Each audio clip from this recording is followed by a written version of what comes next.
The first place I went was poop sounds. You are a depraved young child, Odie Matthews. You are so depraved. Depraved. Do you like my giant mug? Size matters. Are you, Yes, it does. Or? Well, okay. Are you recording? I've been recording. All right, so here's the story I have too. You're not the only one now, Odie. No, I'm the only one. No, you're not.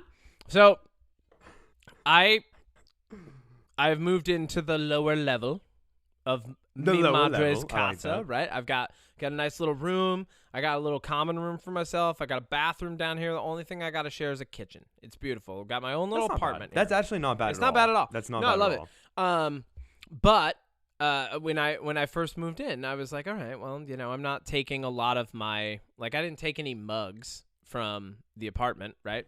So I moved in here and I just assume, okay, let me ask you a question. What kind of mug do you think tea would go in? Like, what size of a mug do you think tea would go in? How many ounces of tea do you want to make in a mug? So, probably like 12. Why? Why would you only make 12 ounces of tea? No, wrong answer. No, my mom only had 12-ounce mugs. Anyway, I was like, where are your tea I was mugs? right. No, you were wrong. I was right is what happened You're wrong here. and she was wrong. I guessed the exact number. So I want 16 and above, right? I want a pint glass size and above. Not for tea. Absolutely for tea.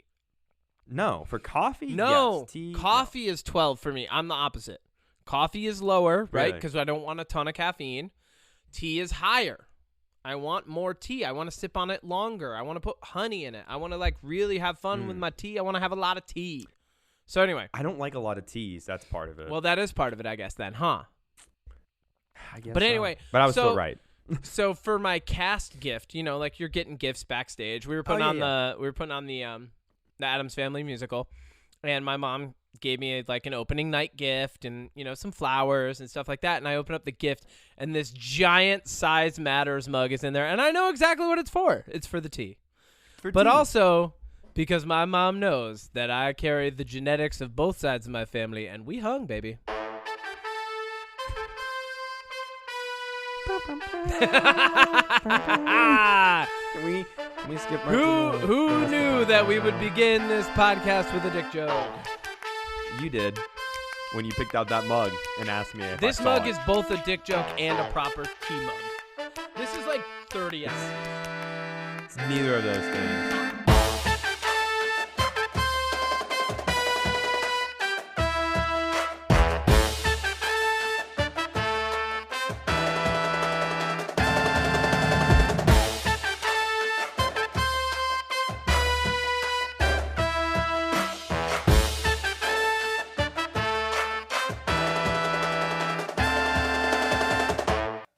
Guess what I have in it? Actually, wait, let's clap. All right, ready? 3, 2, 1. Okay, guess what I have in my mug? Sometimes I forget that I shouldn't slap myself so hard. Oolong Apple tea. cider, baby. Okay, so let me just, for the listeners, and back me up, just rewind the tape for a minute. Yeah, Odie, this is my tea mug. Yes. What's in my mug? Tea? No. Apple cider, baby. Cider vinegar. Yeah. Or whatever you said. I really set you up for failure on that. That was a real bait and switch. On all of this. Odie, what size tea mug should you have? Odie, what's in my tea mug? I feel personally attacked right now. This is like, have you ever seen Game Changers? This is like an episode of Game Changers. I'm just fucking with you.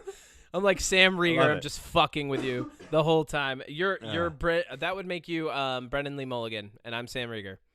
And I'm just messing with you the whole time. Welcome back to another episode of the Unpop Podcast. It's a nonstop potpourri podcast of pop culture potential. I'm Kevin Miner, your Capitan. Soy el Capitan todo siempre. With me as always is also I'm him. Odie Matthews, the chef, they, them. I like the, and by the way, I'm him. Like after that big build up I use him. That's your cue. That was your cue. That was the build-up. I missed it. I missed the he, him, and I wanted to make sure that I specify. I'm gonna. We say our pronouns. I like that we do that on this podcast. Yeah, no, it's great. I'm gonna apologize in advance though if you hear coughing because I'm still at the tail end of whatever I had. It's just a cough now. My gut instinct was to throw a cough drop at my laptop screen, but it's not within reach. Smart. But it's not. Don't worry, I have a gigantic bag just off screen. Would you like some apple cider? No, I hate apple cider. What are we talking about today, Kevin? Why do you hate apple cider? Okay. I hate apple pie. I hate apple cider. I hate most things that are apple flavored unless it's like the artificial apple flavor. And what I mean by that is like, you ever have like sour apple candy or like an apple energy flavored drink or whatever? Like I like those, but apple as a whole is just, I'll eat the fruit raw, but like apple pies and shit, that's nasty. That was a hot take. I felt that. I live in the Empire State, sir. Yeah, well, apple pie is overrated. What? No, yeah, that's fine. It really is. is. Yeah. Blueberry pie is the best. I like a mixed berry pie. I like a mixed berry pie, sir.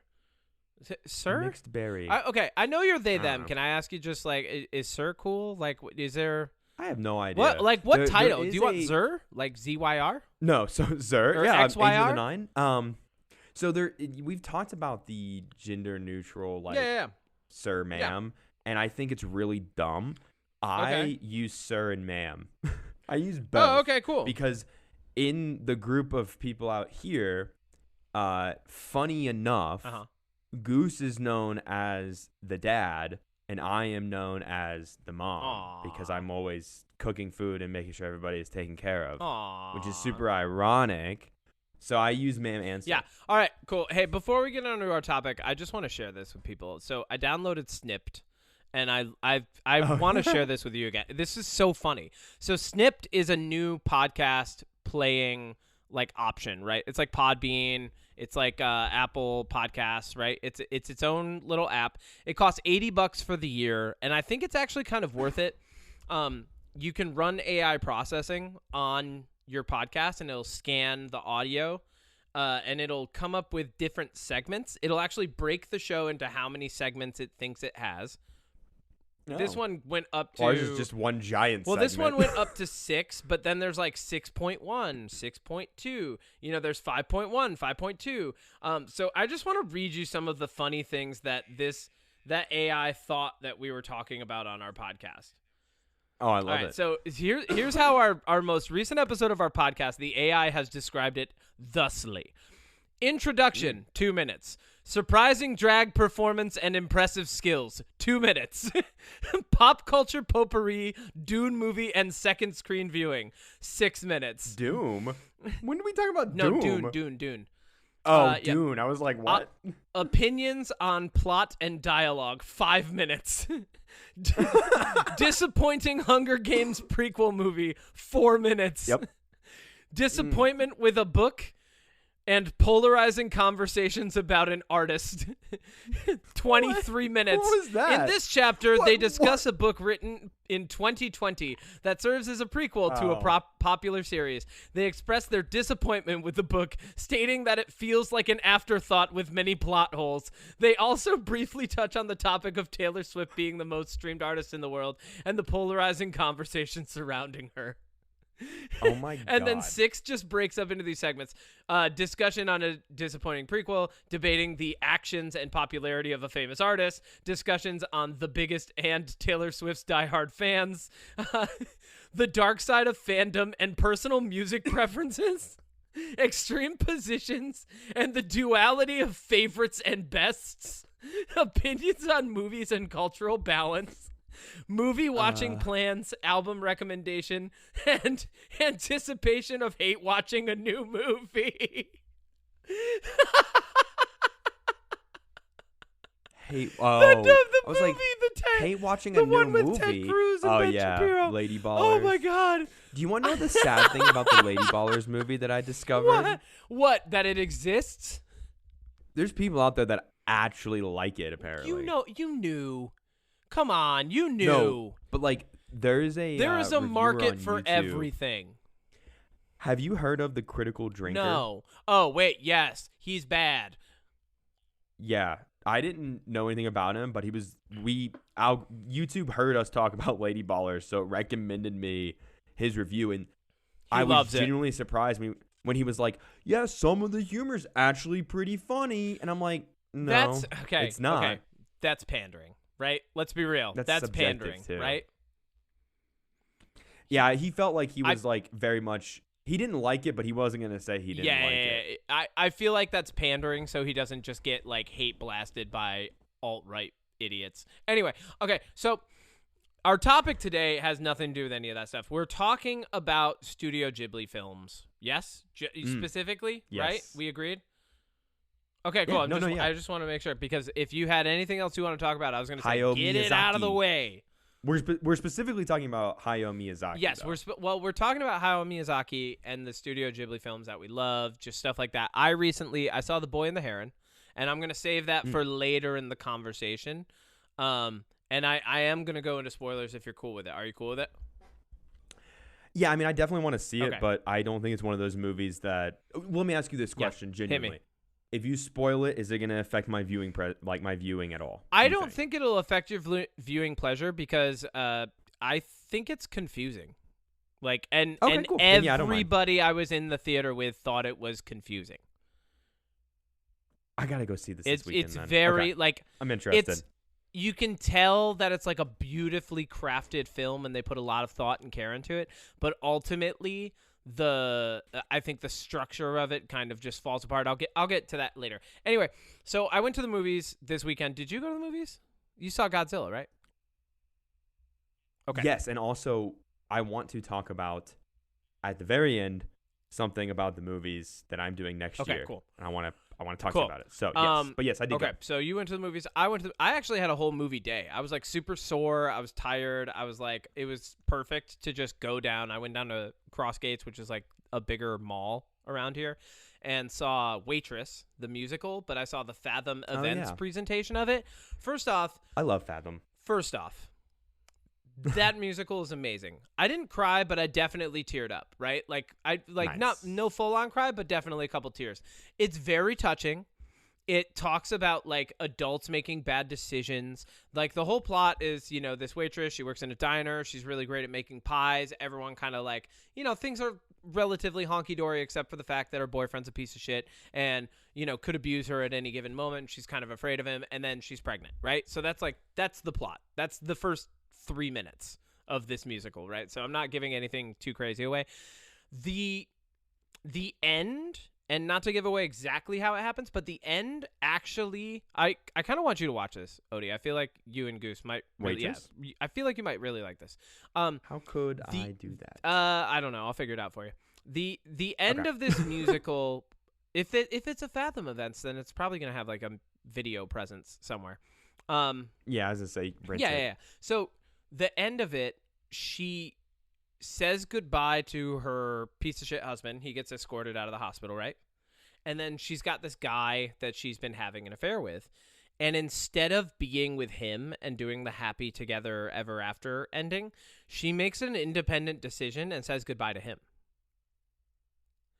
Which is like, spoiler alerts for the musical based on the movie from the 90s, I guess, right? Yeah, it's pretty old. But like, I was like, wow, this is actually a really awesome moment, because she's just like, they even weigh it out. She's just like, yeah, we could try and make this work, or like we could just accept the fact that maybe it wasn't the right thing to do to begin with.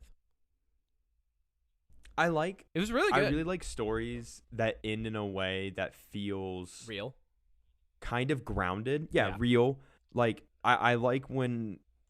And this honestly would be a really cool episode to do things that, like, any form of media that has endings that are like satisfying for being grounded. Because I love when a character's like, you're like, oh, well, they're either, especially in like romance stuff where it's like, oh, is it the original love interest or is it the new interest? Maybe it could be neither. I like when it's neither, right?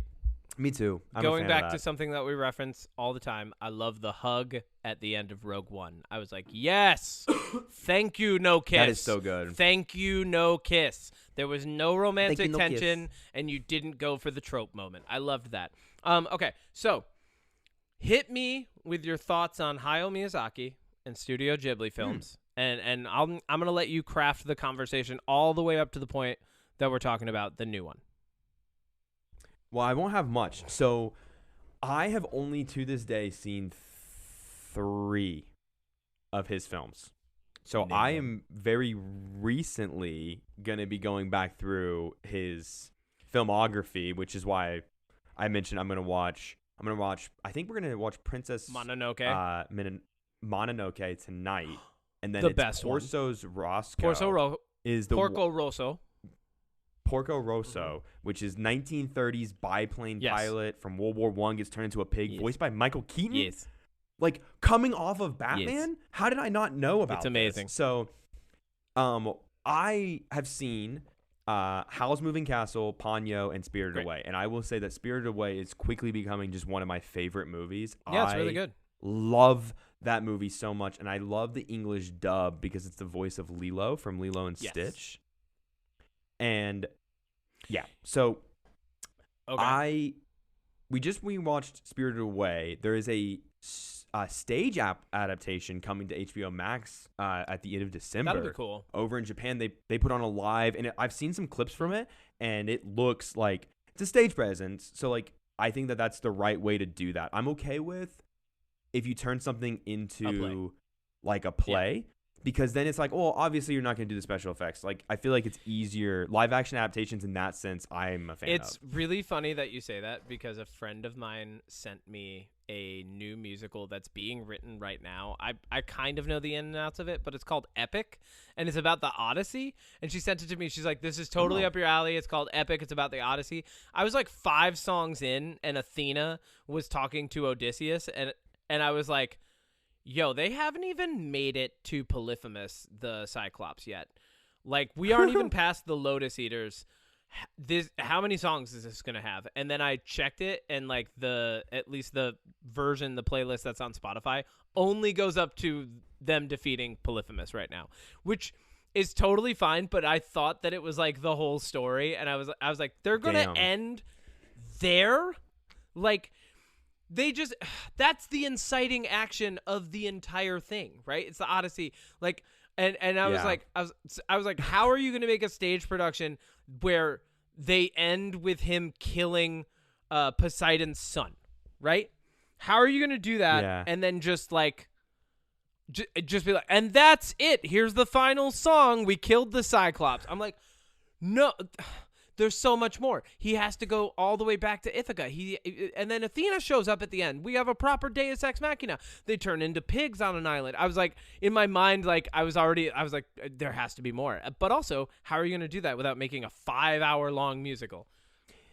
Yeah, that's. I don't know. When you said that, you were 5 songs in and they hadn't even gotten that far, I was like, damn, this is crazy. No, that's a long. But anyway, so not every stage adaptation is brilliant. Spider-Man the musical. No, definitely not. Horrible. There's a lot of flops. Was interesting, dude. Spider-Man the musical is fascinating to me. Is it? Just absolutely. Why? I would love to do a whole. I would love to prepare a whole report on why Spider-Man the musical is fascinating. You know what's a really great crossover of cinema and theater? Birdman. Speaking of Michael Keaton.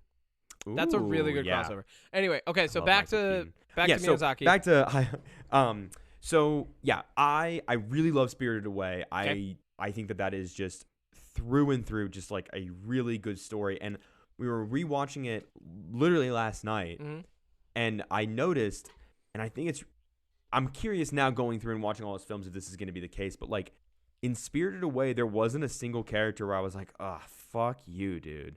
You know what I mean? Like, usually you watch something and there's always one character that's kind of like supposed to poke at the buttons, but like even the people that are supposed to be the quote unquote villains in Spirited Away, I'm like, you're really not that. Like, I kind of like you still. Like, I do like you still.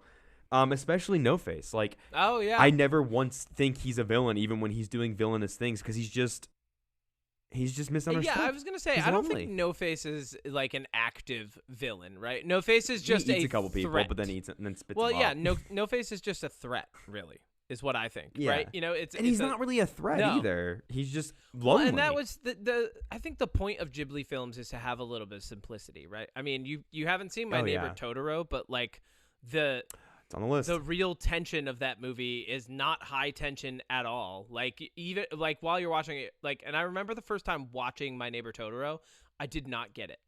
Like, and I grew up, you know, watching different anime. Like, I was watching Robotech in the freaking 90s, you know, like, so like I was watching it and I was like, this is weird. But then I got a little older and I realized that like it's a proper kids film, and Studio Ghibli is a proper like they gear these things toward kids. It's like Pixar, right?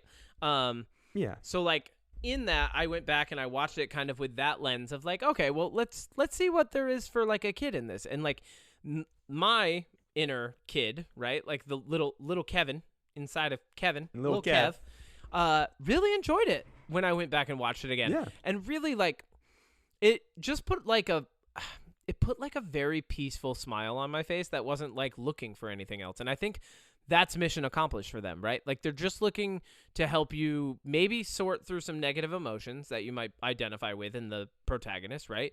And then have a smile on your face by the end. And that's really freaking awesome. Like that's amazing. I'm a big fan, and I like Ponyo. I think that one's really well done. I'm gonna be honest. Howl's Moving Castle, not my jam. Love Howl's Moving Castle. A lot of people do, and I think maybe it's just because I've only ever, to my recollection, I think I've only ever watched it in pieces. Yeah, you got to watch it in one sitting. I feel like we really haven't sat down and watched it in one sitting, so that will be on the rewatch list for Studio Ghibli films. Okay. But I think Ponyo is really good. But Spirited Away is just, I could talk about that movie forever. So I'm stoked to see. Yeah. I just... Oh, sorry. I was going to say, the one thing that I like about all of his films and why I'm interested in watching all of them is since he grew up in World War II Japan, he fucking hates war, and he's a huge environmentalist. And those are two things that I was in the military and I worked for an environmental company, and I fucking hate war, and I'm a huge environmentalist. There you go. So like, right on you, man. So you will appreciate some of the beats in The Boy and the Heron then, because cool. it sticks to that, like, very anti-war. There was a funny thing someone posted the other day that was like, it was like, Disney, we're in a creative rut, I guess. And then Studio Ghibli, we cannot stop this old man from making another beautiful film about grief. Like, right, dude, it's crazy. I love it. I was like, that is a perfect description of Studio Ghibli. Like, we cannot stop this man from making another beautiful film. Dude, if you look at the comparison, like, and I haven't seen this movie yet, but like, just word of mouth. Studio Ghibli comes out with The Boy and the Heron, and the latest Disney animated type movie is the movie Wish, which by all accounts has already like vanished from everybody's memory of anything. Yeah. Like Chris Pine was in that apparently, and it's about the star. Wait, is Chris Pine the goat? I have no fucking clue. Lamb? I didn't even know that this movie had come out, if I'm being honest. But yeah, so I think that's a really funny comparison because like if you just look at the movies that they have in theaters like currently. Yeah. Like, and I haven't seen The Boy and the Heron or Wish, so like maybe Wish is fucking brilliant. It might be. I would say that like just visually, I would rather go watch The Boy and the Heron. It's funny that you say that too. Okay, so let's come back to that because I'm going to talk about the visuals and like kind of give an overview of it. I think you should go off about Boy and Heron now. Cool. So, I've seen almost every Studio Ghibli, however you want to say. I say Ghibli. Studio Ghibli film. I say Ghibli. And you're about to watch what I would say is objectively the best one. Princess Mononoke is really? Like the best. Really? Yes. It's the best. Oh, yeah. Dude, you're going to love it. Oh, and I'm even more excited. It's like the best. I'll text you. And I'm saying that, and it's not even my favorite. Like, my favorite is... Oh, really? Yeah, I mean... My favorite... Which one's your favorite? My favorite is probably The Return of Cat. A little bit of a deep cut on that one. Yeah. Is that a real movie? Yeah, or no, is that like a short? that is a Studio Ghibli, whatever. That is a movie. It's really good. I actually highly recommend it. It's very silly. It kind of just flies by. Are you looking it up? I'm looking for it. What's it called again? The Return of Cat. Is it Hayao Miyazaki? Yeah. The Return of Cat. Yeah, it's hold on. The Return of Cat. I'm gonna hold on. I'm finding it right now. The Return of Cat cast. There we go. Oh, it's The Cat Returns. Sorry, I messed it up. It's The Cat Returns. Here's the cast: Anne Hathaway, Tim Curry, Chizuru Ikewaki, Peter Boyle, Carrie Elwes from The Princess Bride. Yeah, dude. So many. Elliot Gould, Tetsuro Tamba, Andrew Bevis. Like, dude, Andy Richter is in it. Like, it's just it's off the charts. Ooh, and it's 2002, which means that like people like Tim Curry and stuff would have been older. Oh man, yeah. It's really good. I mean, because he's not acting anymore, so like it's I highly recommend checking out The Cat Returns. Sorry, I don't know why, but in my brain I've always called it The Return of Cat. Anyway, okay, so now I'll have to put this one up on the list now, because if it's your favorite, I'm going through big all recommendation. Of them. It's gonna happen. That being said, love it. All right, The Boy and the Heron. My friends Kira and Luke texted me. They're like, "Hey, we want to go see the new Studio Ghibli film." I'm like, "Hell yeah!" You just say the time. And as long as it works for me, I'm there. Like, right? Like, I was like, I want to be there. So we go to this theater where I have only famously seen weird movies, and I've seen yet another weird movie at this theater. It's the Regal Theater in Clifton Park. And to give you an idea of the movies that I've seen in this theater, I forgot one, but I've seen City of Bones, which is absolutely terrible and confusing. You've talked about that. And then I've seen now The Boy and the Heron as well, which I will add to that list. So it's like it's a very alluring cast, right? Dave Bautista, Robert Pattinson, what's his name? Willem Dafoe, right? Florence Pugh. Oh yeah. Like so many Florence great Pugh. people are in this film. Yeah. And it starts out and it's very classic Studio Ghibli, Hayao Miyazaki. It's, you know, like there's some war, there's some loss, there's like a really bad fire. The kid and his dad move away. And are you okay if I just like jump into spoilers? Yeah, go for it. Spoiler alert for everybody else. Let's do an anime Studio Ghibli spoiler alert right here.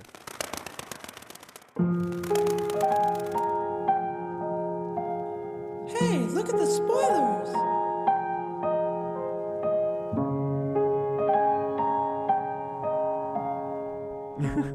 Beautiful. So the kids, like many a Studio Ghibli film, kid's mom dies in the beginning, right? Classic anime mom. Disney. Dies right. Well, Disney and anime, right? Classic anime mom. She's dead. Your child's a protagonist. Oh no, I'm so young. She knows. So she dies in a fire. The dad and the son move away, and they introduce dad's new girlfriend pretty quickly after, right? Dad's new girlfriend is mom's sister, who is his aunt, and she gets introduced, and like I don't even think they gave her a name. They might have not even given. Oh no, they gave her a name. It's Natsuko. So kid gets introduced to Natsuko, and she very quickly she's like, I'm gonna be your mom now. And like the kid's like, she looks just like mom. And then she's like, also I'm pregnant, and this is your brother or your baby sibling / cousin, right? Like right here. Your cousin, sister, yeah, brother. whatever it is. That's like a weird beat Step. right off the rip. Then they go up to, you know, fanciful house where the majority of like the action of the first act takes place. And of course, it's classic Studio Ghibli. There's these beautiful watercolor backgrounds that aren't moving. And then there's pieces of the animation that are moving and everything's amazing. And there's this heron that flies through part of this like estate. And that's Robert Pattinson, Well, right? the first fly through, no voice, right? Nothing. The heron just kind of flies through, and the boy's like, and it's like, oh, there's the title. The boy's here. The heron's here. We got it. We're doing it, folks. And there's a bunch of old ladies that look very classic Studio Ghibli old lady. You know, think the old lady in Spirited Away. Think like any old people in Studio Ghibli films. Yeah. And then the mom, of course, is like, she's like, there's like this old rundown tower over there, but don't go there. So what do you think happens? He doesn't listen in the credits roll. 100%. Sounds like a good movie. There's like other weird things that are going on in the first act, but eventually this heron comes up. Like the heron is like stalking the boy. He like shows up at the window and he's like knocking on it, and then the boy wakes up from like a dream, and the heron is just straight up like in the window, and it's Robert Pattinson like yelling at him, but in this weird fucking voice. First off, hats off to Robert Pattinson for doing this weird fucking voice. It was amazing. But he goes Cool. he's like, your presence is requested. And you're like, dude, what just happened here? Like, I was, You're Batman. I'm in the theater with like Kira, Luke, and Stephanie came. And then, so like, I look over at Stephanie and I'm like, that's Robert Pattinson. And she's like, no, it's fucking not. Like, That's Batman. Yeah. But it is. And so That's then Edward the Cullen. boy decides that he does not like the heron. And also, secondly, I thought that the heron left a bunch of water on the boy's windowsill, but I'll come back to that later. We'll circle back. So He peed. he straight up peed and pooped on this kid's windowsill. Straight up. Like, so the kid decides, I'm going to kill this heron, right? And he goes after the heron, and he's like, he makes a bow and arrow, and then he ends up getting one of the heron's feathers, and then he's like going to shoot it, and like the heron is Robert Pattinson. It's like, you got to come to the tower. Your presence is requested. And the boy's like, no, I'm going to go hunt this heron down and shoot him. And then he gets into the tower, finally, and like, Lady Natsuko at this point has like run away into the woods and has disappeared. So the boy has to go in. They got like this big search party or whatever. And then the kid just ends up taking one of the old people into the woods with him. And they go and they get lost. And then they end up at the tower. And then he gets inside the tower and he shoots the arrow at the heron. And all of a sudden the heron just like yells. And this is where like already it's been a little weird, but this is where it just starts. It goes like off the rails. Like I kind of lost like what's happening. Like things just start happening. It's not like they're not completely pointless, but you're kind of just watching things happening and then exposition. So like the boy shoots the arrow and then the heron's like, oh no, my number 7 flying feather. And you're like, what the fuck are you talking about? And the arrow starts like following it, like it's going to shoot it. And then it shoots it through the beak. And Robert Pattinson, as it would turn out, is a weird looking man inside of a heron costume with like a giant bulbous nose and a balding head and everything. It's fucking weird. And then he's like, you have to go and rescue Natsuko, but she's in this other realm where this guy existed who read too many books, so he opened up another realm. So you have to go there now. And then the boy goes into the realm, of course, and he meets like this girl who supposedly is like a pirate, I guess. I don't know, maybe. And then she brings him to an island, and then there's a bunch of little guys, right? You know all the little guys in Studio Ghibli films. There's always little guys running around. So there's a bunch of little guys, and then she kind of like, you're watching, like, you're like, what the hell is going on here? And like the boy almost gets like taken out by a bunch of pelicans in the beginning by like a gravesite, and she's like, you're gonna wake the dead. We gotta get out of here and go to my giant ship island with a garden on the back of it. And like, it's weird. And so then they go there, and there's these little guys that are called the Wada Wada, and then they have like a little evening and like whatever. And she eventually reveals that the Wada Wada are children, and they're going to be born. And like once they're mature, they like go up into the sky to be born. And the Wada Wada are little round white things. And I was just like, those are sperm. You're hanging out with a bunch of sperm. That's what's going on in this film. This lady's hanging out with sperm. Gross. So the Wada Wada, they start taking off, and it's all cute, classic Studio Ghibli style, right? And then like the pelicans show up and they start eating them, and the girl's just like, oh no, the pelicans are gonna eat all the Wada Wada. It's like, well, did you forget that there were a bunch of pelicans around? Like, so wait, what happens to the heron? hold on, if it was really hold on. The heron's okay. here. He's chilling. He's along for the ride. But is it a heron costume? It's a heron still, or costume. Is he He's just a dude, and he's still in the heron costume. And sometimes he pops out, and sometimes he goes back in. And he's like along for the ride, but not 100. Anyway, it's like all weird at this point. And the boy's with this girl, or like, well, just like a really butch looking. It could be they them. I don't know. But it's like a kind of butch looking. Seems feminine and masculine at the same time. And then the pelicans are eating the Wada Wada.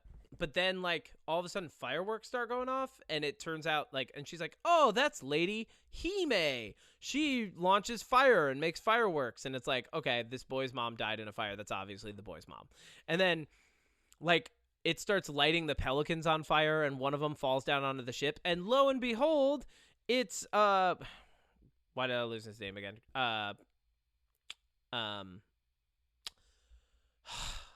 The actor whose name that I lost last time. What's his name? Willem Dafoe. Dave It's Bautista? Willem Dafoe. Oh. And Willem Dafoe, but like, dude, he's like coughing up massive amounts of blood. And then the butch lady is like, yeah, I don't think we're going to be able to save him. And the boy goes over and he's talking to him. And the pelican's like, we were brought here by the master to eat the wada wada. And it's like, what? Like, what? What is going? So is this the conflict? Are we trying to save Wada Wada with Lady Hime? Or like, what? I don't know what the plan is. And then the boy's like going to find Lady Hime.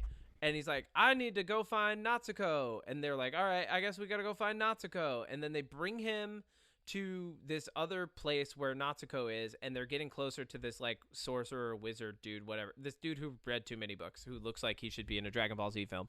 But first they get to Natsuko and she's like giving birth. Like Lady Hime's like, oh yeah, she's going to give birth soon. So we should probably go. Like, and then they go there and the boy is like they're walking through these stones, and then all of a sudden there's these parakeets that show up.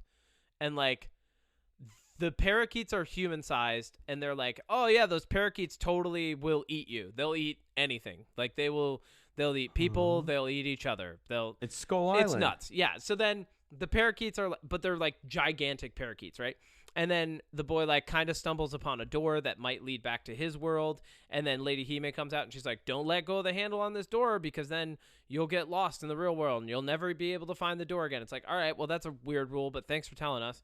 And then they go back inside. They go to Lady Natsuko's birthing room. And then like Lady Hime is like, the stones are really pissed that we're here. And like all these sparks start sparking up around her and the boy. And then the boy goes into the birthing room and like these papers that are all hanging around start attacking him. And then Lady Natsuko like wakes up and they're like, oh no, this is crazy. What's going on? And like, it's like, I guess I shouldn't have gone in there. And then Dave Bautista shows up and he is the king of the parakeets. Oh. So he shows up in like a car, I think. And like, but he's like it's very obviously designed after Dave Bautista. He's like a white parakeet and he's just the most jacked parakeet of all, right? And he shows up and he's like, we got to go get to the sorcerer because he's breaking the rules or something. I don't know. And like, and the boy's like, oh no, we got to go to the sorcerer to get back to our land because he can help us or whatever it is.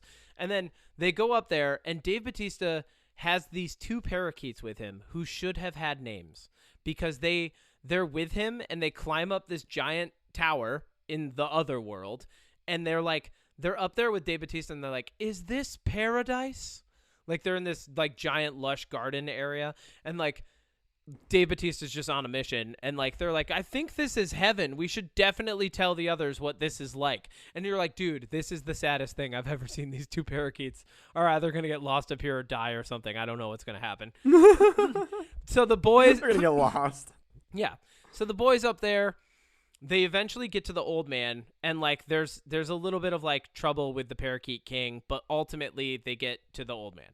And the boy is like the boy approaches the old man, the old man's like, I built this world and it's going to die soon. And you're going to be my successor, young master Charlie. From Willy and the Wonka, whatever, right? Oh, yeah. It's a Wonka It's kind of like Wonka, right? He's like, you're going to take over all of this, and you have to make sure this weird stone here that looks like a turd from a toilet in an airplane is floating forever. You have to make sure it's floating, and you do that by taking these 13 blocks that I have that are untainted by malice and stacking them up every 3 days. And you're like, and at this point in the theater... like, all of us are just kind of looking at each other like, wait, what? What is this rule? Confused. Yeah, me too. I was so confused at this point, but the movie's beautiful, and it's a Studio Ghibli film, so whatever, I'm along for the ride. And then the boy's like, I don't want to do that. That's not for me. And then Dave Bautista's like, I guess I'll stack the blocks. And he stacks up all the blocks, and then he gets frustrated that they didn't stack the right way and they weren't going to hold. So he chops them in half, and then... the old man's like, oh no, I guess the world's going to split in half now because you chopped the blocks. And like the whole world starts ripping apart and they have to get out of there. And then they finally get out and I lost it. I freaking lost it because everything comes tumbling out. Like all the parakeets, all the pelicans, they're all tumbling out of this giant tower, which by the way was made around a meteor that fell to Earth at some point. That was thrown in there randomly. And then everything's tumbling out, but they're turning back into regular size things. So like all the parakeets become regular size, all the pelicans become regular size, and nothing can talk anymore except for the heron maybe. And like they're out of there, and like all the tension has been resolved really. And then frickin' the white parakeet lands on the boy's shoulders, and I went, the Parakeet King, and then the boy goes, Parakeet King, and I fucking lost it. I was like, oh my god, what in the what world? is this film? And then like they go back to the house, and I swear to God, the last lines of the film are, 2 years after the war ended, we moved back to Tokyo. And it's just a shot of the boy packing his bags, and then it fades, and then a blue screen comes on and credits roll. What was the point of the heron? To invite the boy to the tower. But and then what was the point going to the tower? Just to stack blocks? Well, no. At first he didn't want to go, but then Lady Natsuko gets lost, and then he learns that Lady Natsuko, even though it's his mom's sister, can also be his mom. And I think that was the lesson. That your aunt can be your mom? Yeah, I think that's the lesson. That's a bad lesson because my aunt sucks. Yeah, well, I don't really know how to feel about the whole thing other than like I was like, wow, the animation's beautiful. Now I really want to go see Well, this. and then the other thing is like, Dave Bautista's character shows up in the third act, like not well into the third act, but in the third act, the Parakeet King shows up, and all of a sudden is like a threat, and I gotta go see it's this. Ridiculous.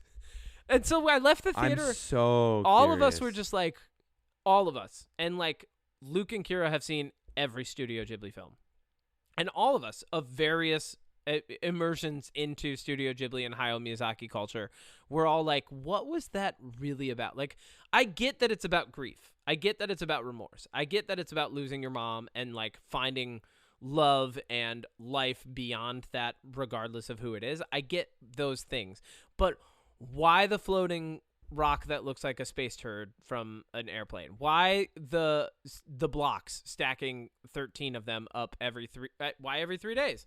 Why is that a 13. rule? Why if you open a door and you close it, you can't find it again when he so easily stumbled into this world? Like, what is really like, what are the rules and why are we establishing them if like at the end of this everything's just tumbling out of the building and the Parakeet King's fine and everybody's fine? Yeah, It's so weird. I'm not. Yeah, that's not at all. So I thought that movie was gonna be like a boy meets a heron, And they go on adventures. and like they go on an adventure, and like they get up to some stuff, and the lessons learned along the way. It definitely is that to a degree. It doesn't sound like that. It definitely is that to a degree. There's just so much going on. The boy tried to kill the heron. Well, yeah, no, he was like, I'm gonna kill this motherfucker. I'm Oh, gonna see here's this my this favorite week. part about the entire movie. The boy, in order to get what he wants from the old people that work at the estate, bribes them with cigarettes. Oh, That's my favorite thing. Okay. In the entire That the makes old sense. people all love cigarettes. Like,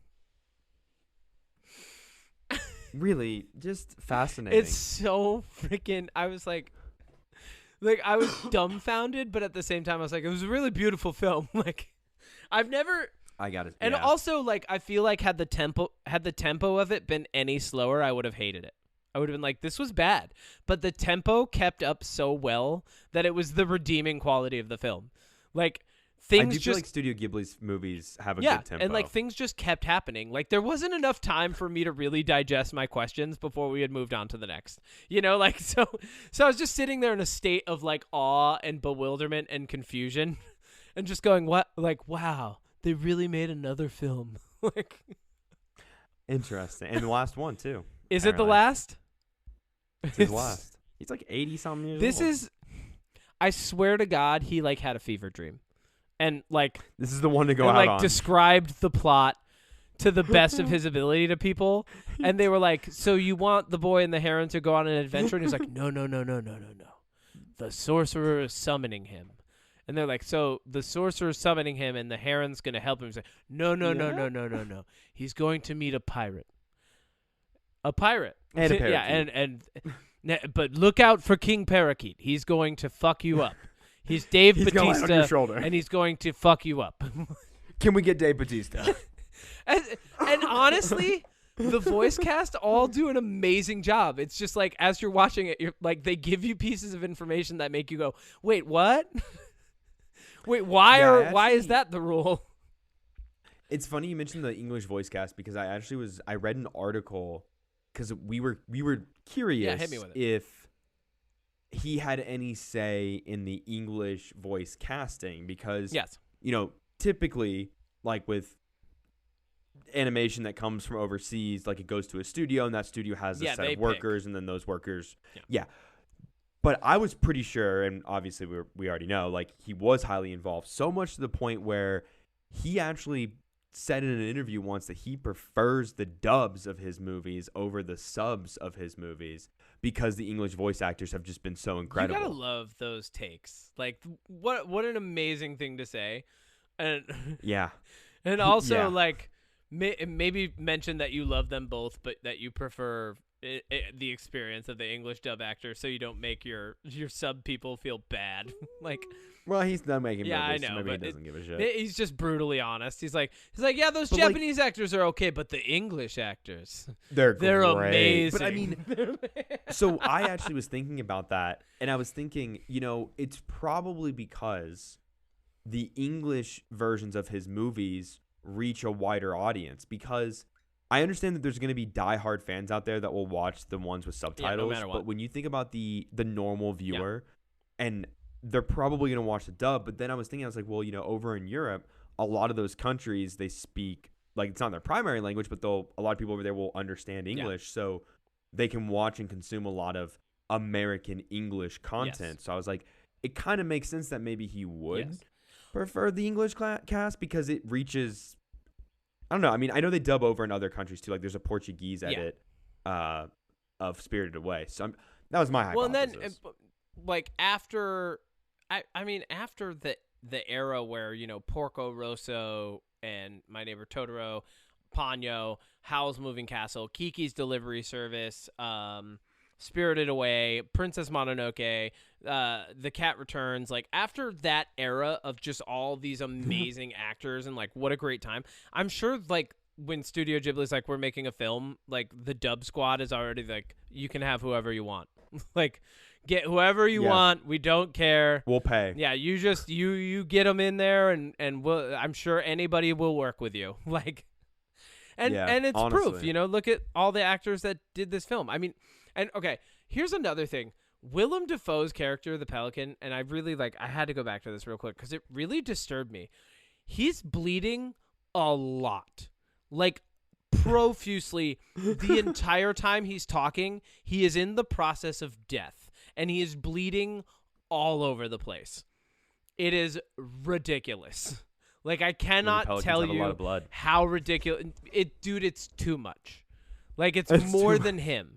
Like the puddle is insane, and then the kid just decides to bury it on the ship instead of putting it in the ocean. I guess it's fucking the whole thing. Great.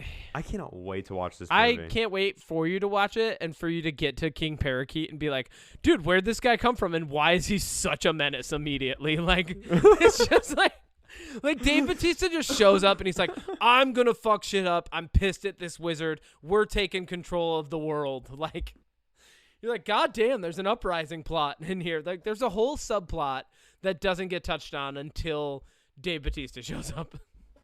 So overall, what would you rate The Boy and the It is the best 6 out of 10 film I've ever seen. It is an amazing 6 out of 10. It's like if I was watching, if this was, I can only imagine if this is someone's first Studio Ghibli film, they'd probably leave and go, I don't understand what Studio Ghibli's about because the people I was with seemed to enjoy this and it was weird and did not make sense. I can see that. Like, yeah. Sure. Oh, and also the kid's dad, gets beat up by some kids early on in the first act and then smashes his own head with a rock. And then his dad shows up at his bedside, like when he wakes up the next day from like bleeding and like being passed out and taken care of and stuff. And his dad's like, you tell me who did this. Daddy's going to make sure that you get your vengeance. And he's like, he's pumped about it. And then like, he won't stop. The dad's like, oh, I can't wait to get fucking vengeance for my kid. I'm Liam Neeson, but in Japan. Like, oh my God. Yeah. No, it's just crazy. And then, the dad's just gung-ho. He's very gung-ho. Gotta appreciate that. I guess so. No. And then the other thing is when all the parakeets are coming out at the end of the film, and I need to double back to this. So I thought that the heron got the windowsill all wet with water because it's in the water all the time. No, it was definitely pooping and peeing. And I only know because the end of the film, and I think a little bit earlier too, they very intentionally drew parakeet poop on the characters. Like, they didn't have to do that. This is a fantasy. It's a Studio Ghibli film with multiple dream world landscapes. Why are the parakeets pooping on everybody? Like, it's so funny though, because the end of the film, there's like all the tension's gone away and they're all happy, but they have bird shit on them. Like, fascinating, right? I was cracking up in the theater. I'm like, why are the birds pooping on all of them? Why was that the choice? Why didn't we think more about the dialogue around this moment? Like, yeah. Oh real. God. But so anyway, like, Miyazaki, amazing. Studio Ghibli, amazing. I always have a great time watching their films, whether I'm sober or high, right? But this film in particular, I left and was like, that was very confusing, but I had a great time. Thank you. Like, if I see it this week, I'll have to give me your take on it. Let you know my thoughts. I'll definitely have to see if I take some gummies though. I have a feeling you're going to agree. I probably will, but I also love fever dreams of movies. So, well, I mean, yeah, we both love Southland Tales. I get it. Yeah, honestly, I do love that movie. I've come full circle on it where I'm just like, I'm trying to get Goose to watch it. Really? Yeah, 100%. Dude, you should. It's a fever dream. I'm trying. Love that. I want them to. I just feel like I need to. Yeah, 100%. That movie will live in infamy in my mind forever. Every once in a while, I just randomly think about it too. Yeah, same, unfortunately. But now I'm here. So. Oh, you know what's crazy? And then I watched a secret screening of a film that Sherry O'Terry was in this weekend. Oh, right. And that was fun. And but that made me think of Southland Tales because I was like, oh, Sherry O'Terry. Look, there she is. Is she going to get a bazooka out of an ice cream truck? Who knows? I hope so.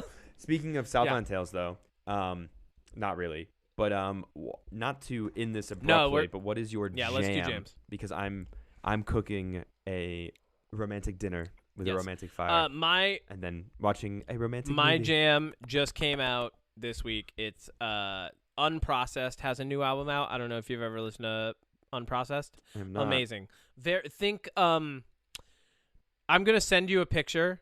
Think Polyphia, but the majority of the writing, guitar and vocals, is one guy, and he is more handsome than Enrique Iglesias.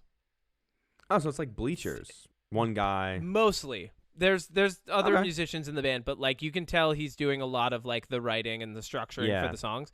And I shit you not, Odie, this man is beautiful. Like he is like when you look at him, you're like, how did you get those genes and then also your music genes? That's my only question. Please answer now. You know, like where did those come from? Are those your mom's or your dad's or both? Go. Like, yeah. It's yeah. I'll wait. So they just released a new album. It's called And Everything in Between. The first song's called Hell. Last song's called Purgatory. You get it, right? What is the name of the album? It's called And Everything in Between. And Everything in Between? So. Unless I'm fucking it up like The Cat Returns. In Between. Unprocessed, right? I'm going to download and you I'll should. It's really, really good. It's like, oh man, it's so good. It's like it's got like some metal elements, but it's mostly technical guitar, very much Polyphia style. But he writes full songs in that style too. It's really good. Yeah. And I think his name is Jose Manuel Medina.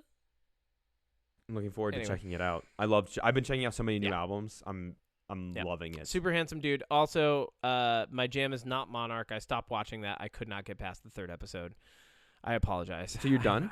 You're just gonna fall off? I asked you if we could just watch the monster supercut. Like, I just want to watch the monster Okay, so fights. how about this?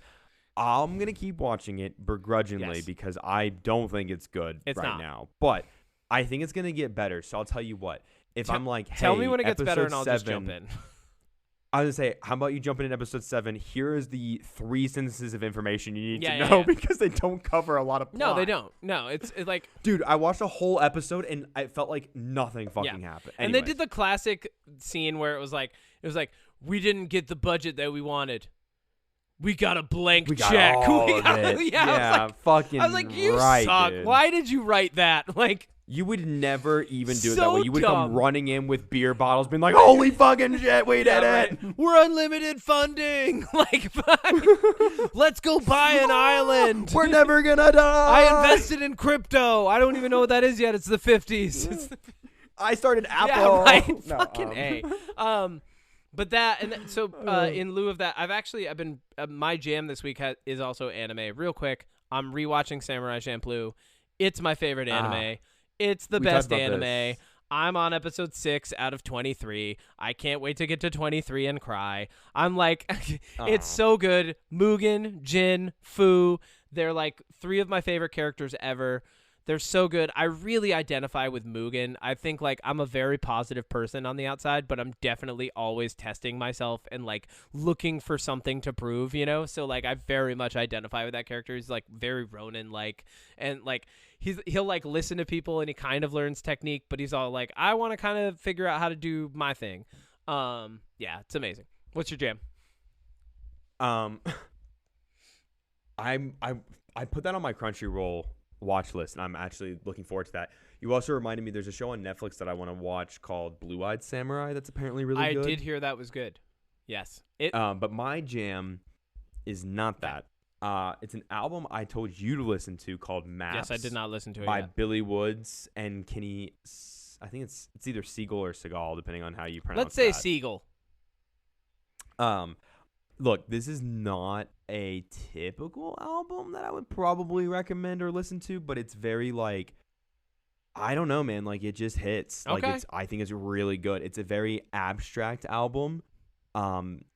It feels like the type of album that you would have heard maybe in the 90s with this type of genre where they would have just walked into a recording studio with a loose idea of what to do and just kind of let it go and then been like, yep, that's the album. Oh, like Radiohead when they did Kid A, or a little bit, yeah. or like the Butthole Surfers, or okay, yeah, kinda. But this is I'm very curious to see what you think of this because it's very out there, but I've been enjoying it a lot. I can't believe I remembered the Butthole Surfers.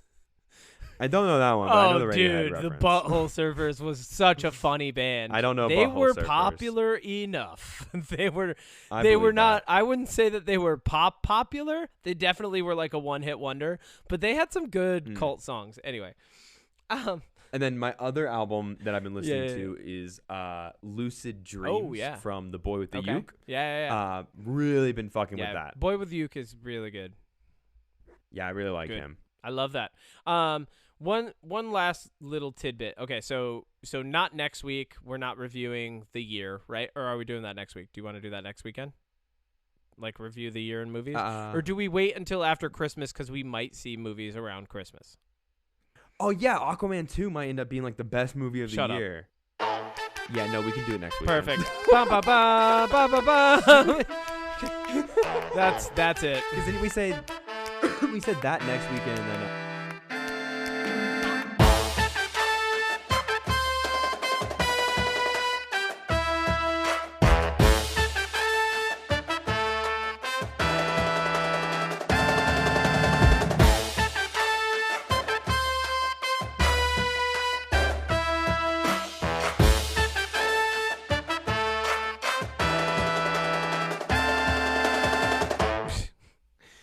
Wow, my brain is dying. I got 4 hours of sleep last night. Dude, I got 4 hours of sleep last night. It was leg day today. I'm firing on my last fumes right now. Let's get out while the getting's good, baby. All right, sign us off, Odie. Oh, you stopped? Oh my God. Oh, I did not stop. That's so. Wow.